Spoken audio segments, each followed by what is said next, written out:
a lot of national outlets have called our governor a libertarian governor, or the most libertarian governor in the country. Reason Magazine called him that. Wall Street Journal did it. Fox News.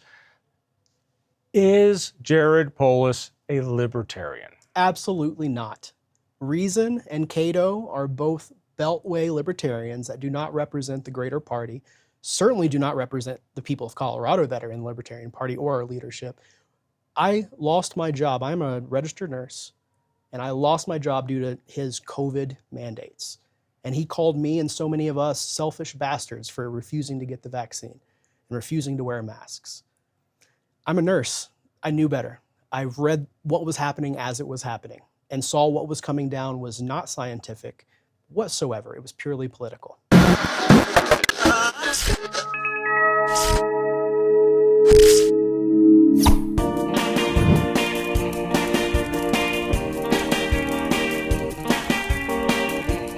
So guess what? Libertarians can win office here in Colorado. But first, please subscribe and like our channel. Click on that little bell icon for notifications and find Devil's Advocate podcast of this show on your favorite platform.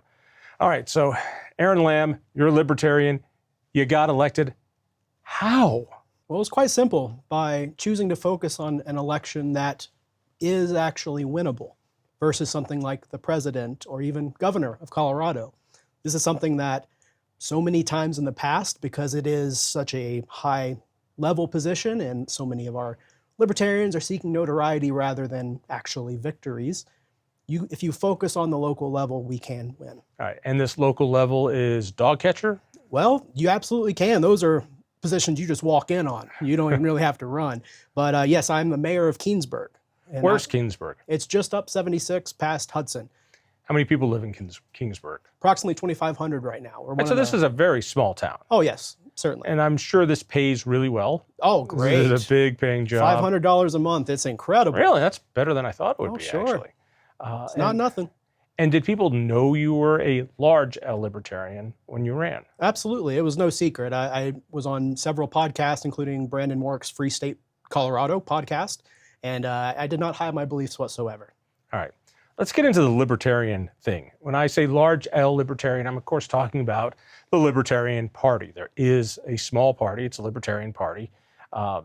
And usually when I use the word libertarian, I'm describing me, a small L libertarian who pushes the philosophy of individual sovereignty, that the individual is sovereign unto himself and that government is there to protect his rights, not to take them away. But I found libertarians, large L libertarians, how to put this polite, they're nuts, all right? they're nutbag crazy. And I found that they would rather win an argument than win an election. And from that point of view, I find the Libertarian Party, how to put it, what's that kind word? Useless, that's the word, useless. Tell me I'm wrong about that. Well, John, unfortunately, you haven't been for the last at least 50 years of our party's history. I mean, Colorado is where the Libertarian Party was founded. And yet, what type of electoral success have we had? I'm not the first mayor, by the way, that's a libertarian that was elected in Colorado. We had one other in 2014 range, but he was not someone that was well known, didn't really utilize that to inspire others to run at the local level. Because again, the apparatus of the entire party, the national and the state, was vastly different than the composition that we have now. We have people that are in position, that are in control of the party, such as Hannah Goodman is our current state chair, and her vision very much is to do what we can with what we have. And again, that's focusing our resources at the local level. My frustration with libertarians is multifold. I find that if you want a libertarian, large L libertarian, to do something, you just say, would you please not do that? And the instant contrarian in them makes them do that. Case in point, when there's a close race and the Republican has a shot of winning, and you go up to the libertarian who's thinking about running and say, please don't run, because then we can get somebody a little better into office. That is a surefire way to get them to run. And it happens over and over and over, and they know they're not going to win. So let me ask you this one first. Why in the world do people run for office when they know they're going to lose? I'm not talking about Biden. That's an entire another topic, but with what we're going on, the libertarian topic, so many of these people, again, have an ego. So they view the line of having a libertarian there as more important than any political strategy or victory. So again, this is the difference. So they know they're line holders. Yes, 100%. They just believe that there has to be a libertarian on the ballot. Exactly. For the movement. Exactly. As the protest vote, as they so often categorize it. But again, I'll just highlight that Hannah Goodman has had this historic agreement with the GOP of Colorado, the so-called Liberty Pledge, which will solve this problem. Because from our viewpoint, there are too many rhinos that are running, and that's not enough for us. We need someone that is actually principled, like yourself, that considers themselves a small L libertarian, but views the GOP as the best method to achieve liberty. Well, that's not good enough when you have someone coming in that's no different than Polis, or it's no different than Nancy Pelosi if they are actually in office, voting time and time again for gun control, for increased... But how do you stop a libertarian from running in one of those contested seats? Easy. You just have to have that person sign that pledge, and that is enough for whoa. That's not easy at all. Sure. Libertarians aren't going to, a candidate isn't going to sign that pledge. It only takes one guy to say, hey, I'm registered with the Libertarian Party, and you can't keep him out, and he could run in your assembly, and if nobody else is there, he's going to get that nod. It's not that difficult. That is not how it works in our assembly, quite frankly. Most recently, again, we had quite a few people that intentionally ran as a line holder.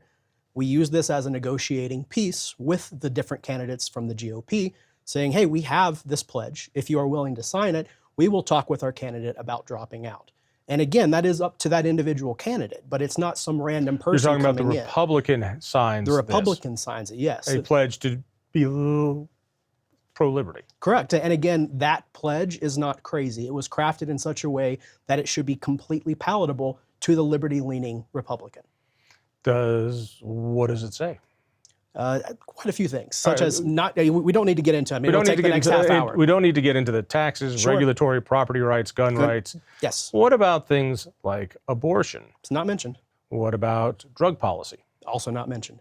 What about end-of-life issues? Not mentioned. So it's all fiscal? Primarily, and again, a lot of it is also, we have the national and then we have the state level. So the focus, it varies based on those two things. How do you keep a libertarian, though, from running if he wants to? Well, it's not like other states or even other parties. In order to get on the ballot, you have to be selected at our assembly. Yeah. So our assembly, again, is quite uniform in the composition of people. This plan, this pledge, is something that is well supported. Our chairman, Hannah Goodman, I believe only had 3 or 4 votes in opposition to her running, and she was very open with her plans. It still doesn't answer the question. Okay. I want to run for Libertarian. I don't care what you say. I don't care what your chairman says. I'm going to run. Sure. Can you stop me? If you come to the assembly, you have to put yourself before the assembly. So you could be voted against if you specifically say ahead of time that I don't care what this pledge is, I am in opposition to this, we need to have a Libertarian on the ballot in this district. And if I get 1 vote and nobody gets any other vote at that assembly, I'm the candidate. No, we have something called NOTA in our party. That's a hollowed tradition, none of the above. So every single person that is running for anything, someone also comes up and nominates none of the above. There's also often a funny kind of speech, tongue-in-cheek thing that goes along with it, but it has happened and been used many times in our party's history. So you're relying on the collective, I like to use that. You're relying on the collective vetoing this guy for running. Essentially, yes. And this, again, has happened many times before. Has it happened recently? In New Hampshire, one of the former chairs of the National Party, Nicholas Sarwark, was running for a state-level position and was noted. What about in Colorado? It hasn't needed to happen recently. Again, we have been uniform at the last assembly, essentially it was 95% of the people that were on the same page voting for this plan and the other 5% that were Getting back to my assertion that large L libertarians would rather win a debate than an election. Sure. I've never understood why libertarians don't do more of what you've done, which is to look at local races. Agreed. I represented Western Boulder County, including the city of Boulder, on the RTD board. Now, I was registered as a Republican, hardcore freedom guy. I'm the last thing from what Boulder would elect, but they elected me because I used two very important strategies. One, I used an election that was nonpartisan. There was no R or D or L behind my name, so they didn't know. And two, and this was very ingenious of me, I ran against a convicted felon. And so that strategy seemed to really work. But that's the only reason it worked. But there are a lot of nonpartisan positions. Most elected positions in Colorado are nonpartisan. Why worry about the state legislature and who's running for Congress and all the rest? Why not just focus on a government and try to take it over and show that libertarian policy, if enacted, actually can flourish? I couldn't agree more with you, and I am kind of the prototype of this. Like I said, we've had a change in leadership, both at the national level and in the state level over the last 3 to 4 years. So a lot of what you know about the Libertarian Party and why it was doing those things, that was why we were able to be so successful, by motivating people to show up to convention and become excited. And that's why we didn't have much opposition. So focusing. You have a city council, I'm assuming. We have a town board. Town board. Yes. So and how many large L libertarians are on the town board? 2. Out of? 7. Okay. So still a minority. Sure. But when I ran, I didn't care so much about that L tag. I cared more about whether they were libertarian leaning or GOP conservatives that would agree with me up most of the time. How many candidates ran against you? 1, the incumbent. And the incumbent was? Ken Gefeller. He's unaffiliated. Unaffiliated. Yes. But he's what? I would say probably true unaffiliated. Really? So squishy? Yes, very squishy. Unmoored? Yes, All correct. Right. Yeah, that would be my assessment. All right. And the people of your town chose you because you promised what? I came to their doors, knocked on every single person's. That had never happened before. No one ran a serious campaign in our town's history. I had 150 yard signs out before the incumbent had a single one even printed. So they were impressed just that I cared enough to come by. They are worried about losing the small town feel that Keenesburg represents, with large developers coming in, running over the town board, railroading everything. And quite frankly, the previous town board relied on the former town manager to do everything. So she would negotiate, would come to the town board and say, I recommend we do X, Y, and Z. There would be no back and forth, and it would just go through. Libertarians want a different voting system. I'm speaking largely. The one guy takes all thing hasn't been good for them. I am curious that Kent Theory has a ballot initiative that should be on the ballot this fall that has a ranked choice voting component. The first part is a jungle primary, which means everybody runs in one primary, Democrats, Libertarians, Communists, whatever. And the top 4 then get chosen by a runoff, which is ranked choice voting, which I'm very skeptical of. Do you guys have a position? Officially, yes. We support ranked choice voting, but we do not support this ballot measure, strongly, in fact. And again, I'm not on the board for the LP Colorado, but they have passed a resolution strongly condemning this, specifically for the jungle primary piece. Why? I would think that libertarians would love that, because then, it's possible that the Republican and a libertarian might win in a more conservative area. I think the fear is, especially in areas such as the Denver metro, that there's no chance of that absolutely happening. You're far more likely to get even more extreme versions, such as the DSA-supported candidates. Timmy Hernandez, of course, lost his election, but in something like a jungle primary, the chances of those elements winning would increase. I would assume in a jungle primary, you'd have the crazy guy on either side, and then a less crazy guy. So in a hardcore leftist place, Boulder, Denver, you'd have 2 leftists, 1 crazy, 1 not so crazy. And maybe in the rural areas, you get Gordon Klingenschmidt, and then you get somebody a bit more mainstream, but they're both conservatives. That's what I would think would come out of a jungle primary, and I think that could be really helpful. Potentially. I mean, I don't know everything about this. Again, Right. This is as far as my knowledge goes, but I would say that it sort of sounds like you're describing our current primary system with the way you get one very extreme candidate and then just slightly less extreme, but you really don't get a moderate or someone that but you get represents the crazy on one unaffiliated. side and crazy on the other instead of, on one side. Sure. There's a thing called approval voting, Mm-hmm. which my friend Frank Atwood is always pushing. The idea that you can vote for as many candidates as you want Sure. and have one election, no instant runoffs like ranked choice. And he likes that. Is that something libertarians in general support? I think it's, again, mixed. Our state party platform is RCV versus approval. Personally, I like approval better. I've used it quite a few times in our own board meetings when we've had openings on the board, and it seems to be more palatable and easier for everyone to understand. It's definitely easier. It doesn't have the same problems. It doesn't have the same wait 3 weeks to find out who won. And Yes, it sir. doesn't have the same, let's have another run and we have to revote. No, it's real simple. It's just Sure. that nobody knows what it is. Exactly. Nobody. Yeah. You know why? Because libertarians are selling it. And therefore, no one's going to listen to it. Sure. Isn't the major problem with large L libertarians is that you guys don't work well together?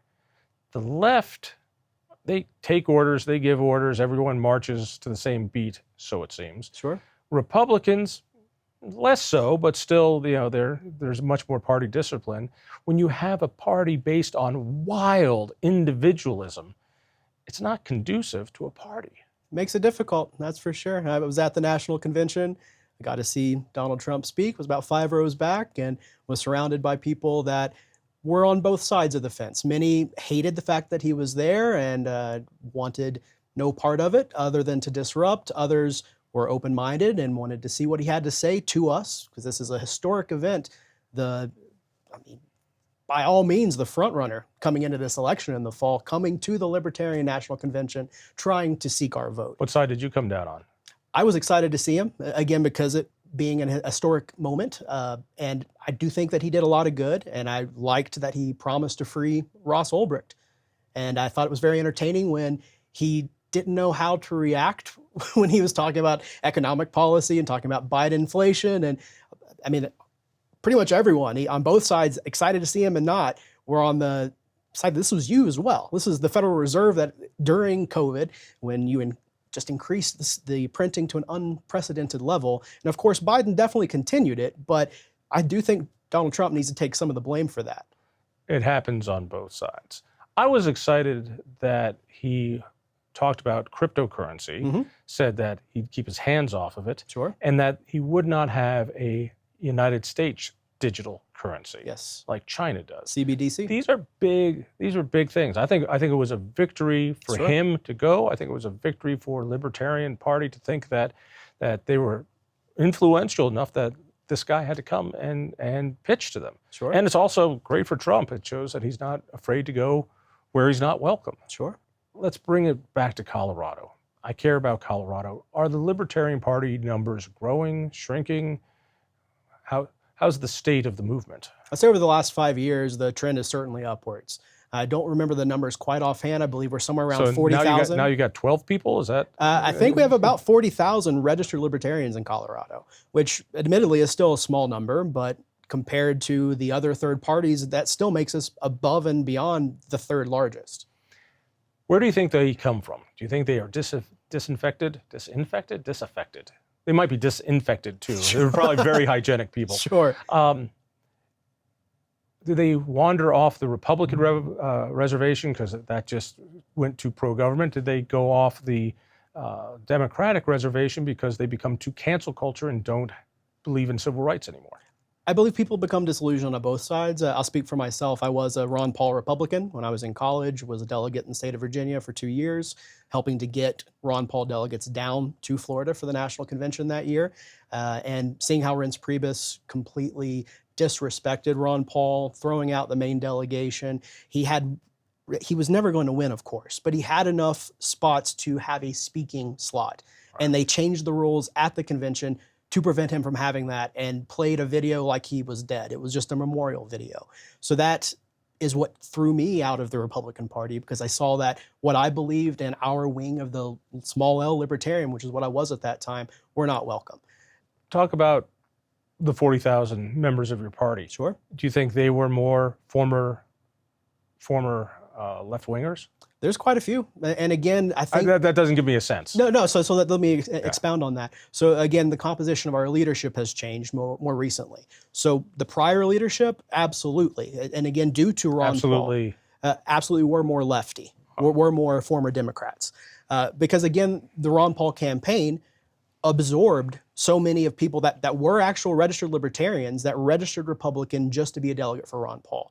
So that right-wing element of the national party and many of the state parties was absorbed into the Republican Party. And not all of them came back. I mean, I didn't get involved with the Libertarian National Party for many years because I did see that it had such a left-leaning, having things like being pro-abortion on its platform, which I don't know if you know, but that's no longer on the national platform. It's no longer on that. Is it on the Libertarian platform? No, that's what I mean. The Libertarian National Platform does. It's no longer on the Republican one either. Yes.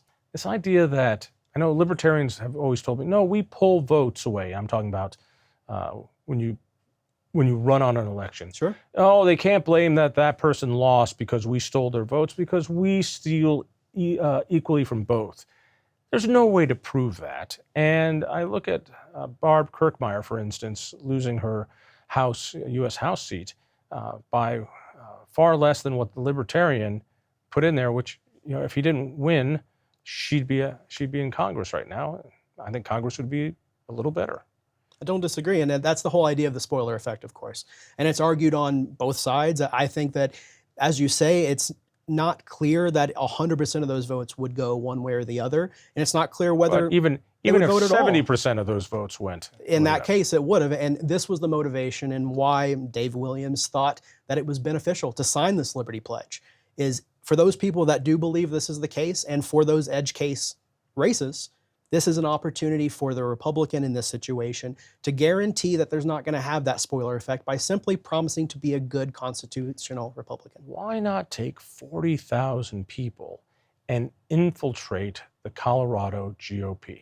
That is, right now you've got some hardcore conservative, social conservative groups which are really good at getting out to caucuses, getting in there so that they show up at the assemblies so that their guy can win. It's what Dave Williams is there because of. Why not do that? Why not take an army of 40,000 people, take over the Republican caucuses, and bring your people in as Republicans? Well, the sad reality is we don't have 40,000 active, interested libertarians. We have 40,000 people who clicked a box when they were signing the registration. At most of our state conventions, we're lucky to have 100 to 150 people that show up. We have county affiliates, that's it. We have county affiliates all across the state, and even then, most of those events have 10 to 20 people that come. So that's the sad reality, is that most people that are libertarians in the state of Colorado are not active, are not involved. So that's part of what we are trying to do with my victory and others, by showing that you can win if you focus on the right things and having the correct strategy. The Democratic Party was hurt by the Green Party. The Green Party was siphoning away a lot of crazy votes from the left. So the Democrats just took the green issue and absorbed it fully. I mean, just put it in. There's no difference from what is going on in the Capitol compared to the wackiness of the Green Party. They are one and the same now. Wouldn't it be fabulous if the same thing happened to the Republicans? If Republicans decided to be more libertarian, individualistic with what they do, not push so many social conservative issues, would that make the Libertarian Party irrelevant? Potentially, but at the same time, if our goals are met of achieving greater liberty in our lifetimes right here in Colorado, then again, our current leadership and myself, that's okay. That's a perfectly fine thing, because we don't care as much about the party, about the state party, the national party. Our goal is liberty. Our goal is bringing freedom to local citizens. Make this quick comment. I've heard different things from different libertarian administrations. Well, I'm on the party now. Well, I'm running the party now. Well, I'm running the party now. And then it kind of settles back down to Looney Town after a while. So I wouldn't be surprised if the same thing happens now. Why wouldn't it? Well, it's hard to say. I mean, again, historically, you're Correct. That is how things have been going. Our current administration, our leadership here in Colorado, still have another year before they're up for re-election. So it's hard to say how the assembly is going to come. They've made quite a few controversial decisions, let's say, recently. For those 3 people who stayed on to this point in the conversation because they're just that nerdy, explain what is a libertarian. Sure. Large L libertarian. Sure. To be a registered large L libertarian, you simply have to sign that you agree that there is no situation in which violence will be used for political goals, for political gains. That expounds from the non-aggression principle, which essentially states that the only time it's appropriate to use violence is in self-defense of person or property. So that expands to every aspect of government. With taxes, for instance, you have to pay them or you go to jail. If you resist, well, there's going to be some people with guns coming after you. And you consider that violence. That is the state of violence. And Murray Rothbard has an incredible book called Anatomy of the State, available at Mises.org for free. You can also find audio versions. In an hour and a half, you can listen to it. It goes through every aspect of this in far greater detail than I'm able to right now. Some of the arguments. Listen, you guys aren't libertarians, you're anarchists. That there is a role for government. And that role for government is spelled out in the Constitution, in our state constitution. And you guys want the Wild West and no rules. True? Some people. Again, in the Libertarian Party, even within, say, my group of people that agree the same as I do, we have anarchists, truthfully, we have minarchists. And that's the whole debate within the Libertarian. Anarchists? Minarchists. That's the minimal level of government, essentially being, say, the night watch state, providing rule and order, providing law and order. But isn't providing law and order violent? Well, again, that's where the disagreement comes between the anarchists and the minarchists. All right, let's talk about you. Sure. Should government build roads? Well, the government doesn't build roads now. We pay private companies to build the roads. Should government collect taxes and use them to produce roads? I think that's something that has to be done right now because we don't have enough people that are in communities that understand that there are better alternatives. Ideally, no. There's a great cartoon. Guy's house is on fire, and the fire department is there. They got the hoses, they got the ladders, and they're running, and the homeowner is running out of the house going, "Oh, no, no, no, no, stop. I'm a libertarian." That encapsulates the criticism of libertarians. Sure. Should there be a fire department? Does Keenesburg have a fire department? It's Southeast Weld County. So Okay. Keenesburg doesn't have one properly. And if I can just answer kind of the question that you're getting at here, so much of what especially the anarchists discuss is in an ideal world. There are thousands and thousands of articles that go into great detail about how private policing would work, how private judging with different arbitration, how you would still have an entire system of law and order in an anarchist society. That is a completely different discussion than the real world where we're at. Again, being an actual libertarian elected mayor, I understand that I am under a lot of restrictions because we are a statutory town versus a home rule town, for instance. Understand that even as much as, say, I may think that it would be best to have a private company run almost every aspect of our town, the rest of the town wouldn't agree with that right now. So our role, if we do believe, say, that anarchist vision of what it could be, is the education of our citizens and our community so that they come to the point that enough of them agree with that to try it. Because that's the whole idea, is all you need is one town to give this a try, to give it an opportunity. Have you been able to, in your position, contract any governmental services? My time at RTD, we found that when we contracted out our bus service to private operators, same buses, same uniforms, same routes, same schedules, amazingly, it cost 40% less. That's incredible. The only reason that a lot of the choo-choo trains are financed now is because they bonded that savings. Again, my feeling was our job is to provide mobility. That means you should squeeze out as much mobility for the dollar as it's there. And contracting out is not privatizing. It's just saying, instead of having the city employees mow the lawn, maybe we should shop around and take bids from different lawn services who can do the same job. Have you been able to do that? Some of it, but again, we're a small town, so we don't have nearly as many departments that are doing all of these different tasks. Essentially, we have water and wastewater. We have a public works department, which certainly, I like your idea. I'm going to bring that up at the next board meeting because that's something I've been seeing them do quite a lot lately. And if we can utilize those resources, in this case, the people of the public works department in a better way, I think, of course, that makes sense. But the police is the real thing. I think is the bigger challenge. And How so? I would love to explore the idea of more of a private policing model versus what we have. It's called currently. the mafia. Well, yeah, that is one. I mean, that's a black market version of it. But of course, we have the white market version of it, where you have private companies that provide these services. The difference between them and regular police is they don't have the qualified immunity. So, I mean, Detroit is one of the best examples of this. I'm slipping the gentleman's name, but after the housing crisis, when Detroit really went downhill, there were whole neighborhoods that the police just completely stopped service and they became lawless. So there were business owners who had apartment buildings that wanted to offer that. I mean, that's a very important thing, especially if you have a family, to feel safe in your home. So that was something he valued, to hire a private security firm to come in and provide this service. And it was unbelievable how effective that was at not just reducing the crime of that building, but of that entire neighborhood. Let me kick this back. Sure. Because that freaks people out. It does. What? We're going to have rent-a-cops from the mall as our police officers?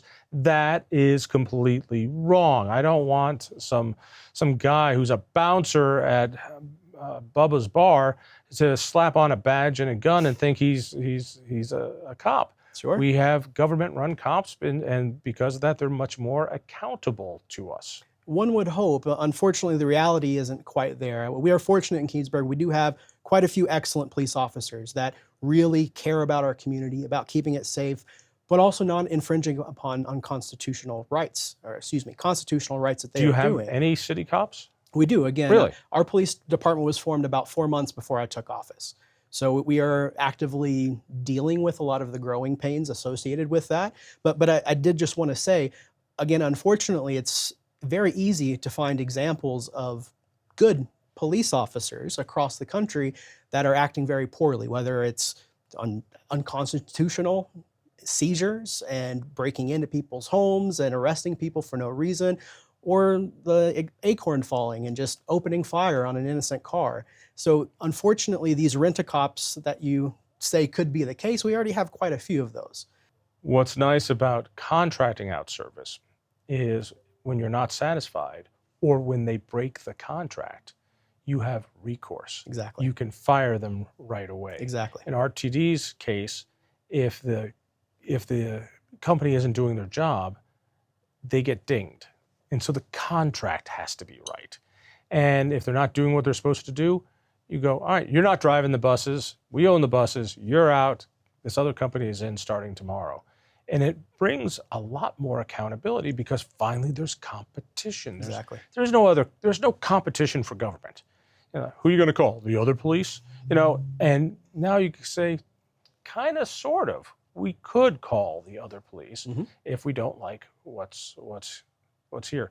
You mentioned qualified immunity. Sure. Why is that important?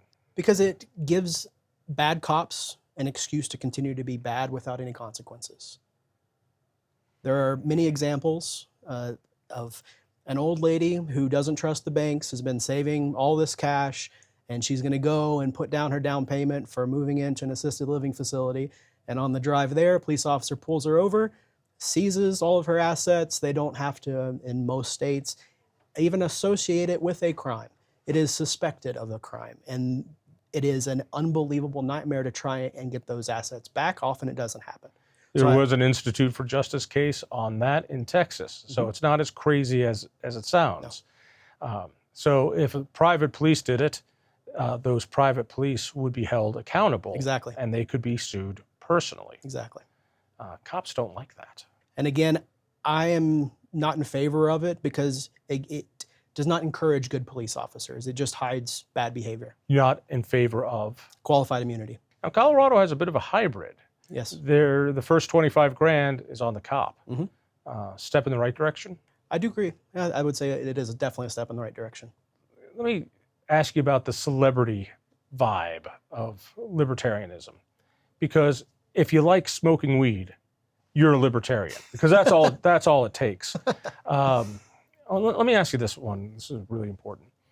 A lot of national outlets have called our governor a libertarian governor, or the most libertarian governor in the country. Reason Magazine called him that. Wall Street Journal did it. Fox News. Is Jared Polis a libertarian? Absolutely not. Reason and Cato are both beltway libertarians that do not represent the greater party, certainly do not represent the people of Colorado that are in the Libertarian Party or our leadership. I lost my job. I'm a registered nurse, and I lost my job due to his COVID mandates. And he called me and so many of us selfish bastards for refusing to get the vaccine and refusing to wear masks. I'm a nurse. I knew better. I've read what was happening as it was happening and saw what was coming down was not scientific whatsoever. It was purely political. But Reason said he's a libertarian. The Wall Street, he's a libertarian. Sure. Well, you understand he's running for president.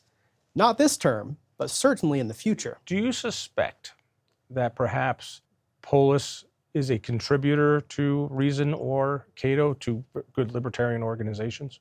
Not directly. I certainly haven't seen any evidence of that. Well, they don't tell who gives them money. I don't tell who gives Independence Institute money. That's a fair point. Understand that Justin Amash from Michigan, that he became close friends with Polis while they were in Congress, and that is where Polis's libertarian-leaning streak came from, is because Justin Amash is well-loved by those other organizations. When I talk about the celebrityness of libertarianism, it's Howard Stern might run for president as a libertarian. So-and-so might run for office. Well, we'll do it as a libertarian. And now RFK might run for president as a libertarian. None of these guys are libertarian. They might like to smoke weed, but that doesn't make you a libertarian. So do you feel like the party gets exploited for its names? I mean, people hang around me because they want to be next to somebody very, very sexy, and it brings up their stock. That's all this is. Well, John, you're starting to sound like a libertarian. One of the most libertarian things about us is calling other people not real libertarians. So I'll just say that first and foremost. And of course, Joe Exotic of the famous Tiger King on Netflix. Side note, Keenesburg got about 80% of his tigers when he went to jail at the Wild Animal Sanctuary. Oh, really? So if you're watching, haven't been to Keenesburg, it's a great opportunity to come up and check it out. See the it's tigers. Beautiful. How did they taste? I've never had it. I haven't been to a location that it's legal to eat. Well, if they're in Keenesburg, can we have some tiger burgers? Be a libertarian. Come on. You have to go ask them. I don't own them. But back to the question. Why should libertarians let JFK be the libertarian candidate? Well, people want it. People don't want it. At the national convention, again, which I was at, in the first round, JFK lost, and he almost lost to a person named Toad, if that tells you anything. And in fact, most of the Colorado delegation, Toad won for the Colorado delegation. So it was mostly... Toad sounds like a guy that sells meth. You should look up his picture and see if that confirms your notion. Would it? That's up to your judgment. All right, I'll take that as a yes. Again, the national party, the national delegation for our state, our what party about the rejected him. State level? Could JFK run as a libertarian in Colorado, or is it too late? It's up to see what happens. Currently, this is being disputed. Our state level leadership initially said that we would not be putting the candidate that was selected at the national convention on the ballot, and they were going to explore their options. There was an appeal to the Judiciary Committee of our state party, and that was ruled in favor, in order. Then they indicated that they were going to be putting RFK on the ballot, and there's currently an ongoing appeal to the Judicial Committee. So we have to wait and see how that plays out. Final question for you. As we record this, Biden is still running. When people watch this, I have a feeling he won't be. Who is more palatable to libertarians, Trump or Biden? I'll speak for myself. I would say Trump is much more palatable to me. And I would say probably by a slim margin in the party overall, that would be the case. But again, there are different factions, just like in every party, that have their own agreements and disagreements. Do the same thing with Kamala. Trump versus Kamala? I Who pushes the libertarian button better, not completely?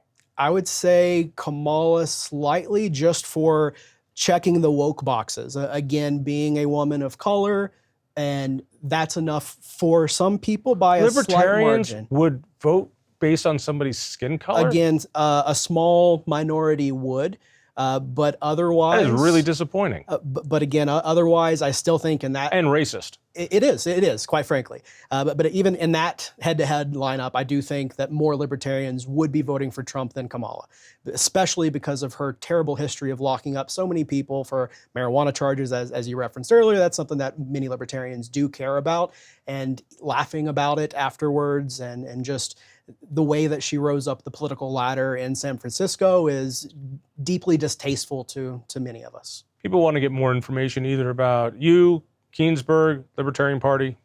What's the resource? LPCO.org. LPCO.org. Libertarian Party of Colorado. LP.org is the national party. I have my Twitter and X now. That's about it. And just ARONLAM. And you'll see Mayor Aron Lam there. And I don't post a lot, but I certainly update with some things that are going on in town and post a lot of pictures from the tigers at the sanctuary. Aron, thanks so much. This is great. Thank you very much, Sean, for having me. Cheers. Cheers. If you enjoyed that conversation, by all means, click one of these other great programs. We have the best conversations with the most fascinating Coloradans. And subscribe to our channel. Just click down below and hit that little bell button too. You don't want to miss a single show.